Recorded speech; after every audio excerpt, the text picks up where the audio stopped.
The Castle by Franz Kafka. Chapter 5. I am your narrator. To his own surprise, Kay had little difficulty in obtaining an interview with the superintendent. He sought to explain this to himself by the fact that, going by his experience, hitherto, official intercourse with the authorities for him was always very easy.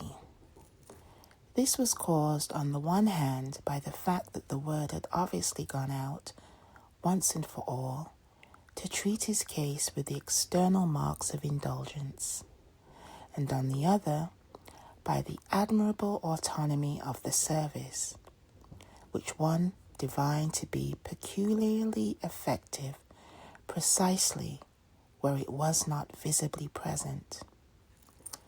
At the mere thought of those facts, Kay was often in danger of considering his situation hopeful. Nevertheless, after such fits of easy confidence, he would hasten to tell himself that just there lay his danger. Direct intercourse with the authorities was not particularly difficult then, for well organized as they might be, all they did was to guard the distant and invisible interests of distant and invisible masters, while Kay fought for something vitally near to him, for himself, and moreover, at least, at the very beginning on his own initiative, for he was the attacker.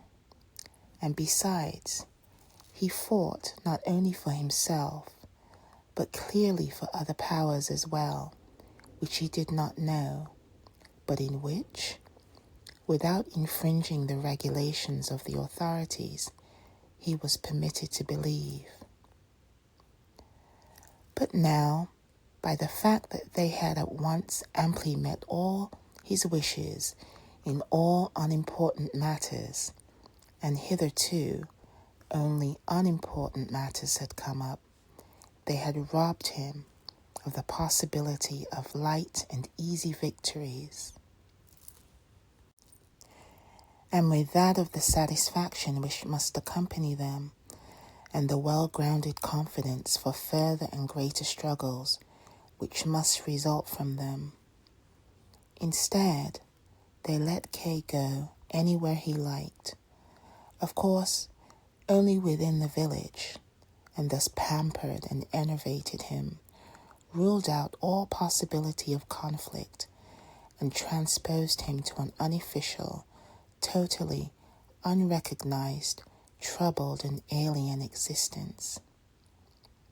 In this life, it might easily happen, if he were not always on his guard, that one day or other, in spite of the amiability of the authorities and the scrupulous fulfillment of all his exaggeratedly light duties, he might, deceived by the apparent favor shown him, conduct himself so imprudently that he might get a fall, and the authorities, still ever mild and friendly, and as it were against their will, but in the name of some public regulation unknown to him, might have to come and clear him out of the way.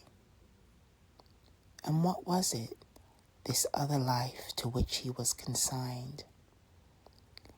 Never yet had Kay seen vocation and life so interlaced as here, so interlaced that sometimes one might think that they had exchanged places. What importance, for example, had the power, merely formal till now, which Clam exercised over Kay's services, compared with the very real power which Clam possessed in Kay's bedroom? So, it came about that while a light and frivolous bearing, a certain deliberate carelessness was sufficient when one came in direct contact with the authorities. One needed in everything else the greatest caution, and had to look around on every side before one made a single step.